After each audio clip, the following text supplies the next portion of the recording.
most of the archives that we know about as a society in film culture, you tend to think of like preserving film history for very important films.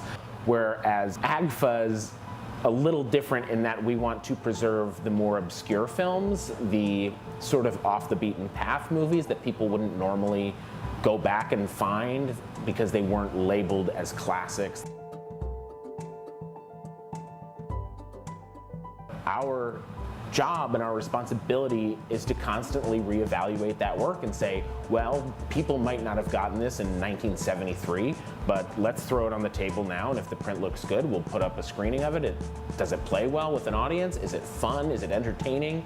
We like that kind of stuff. We like the more challenging, bizarre, smaller budget, avant-garde, horrific, brutal, sometimes frighteningly terrible movies.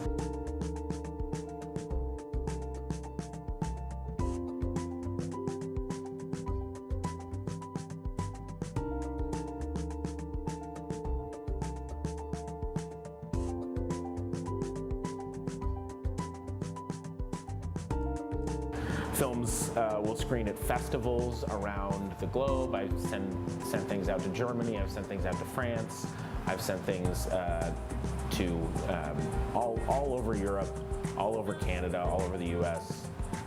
Yeah, so they really play. They get a lot of play. The films still get a lot of play.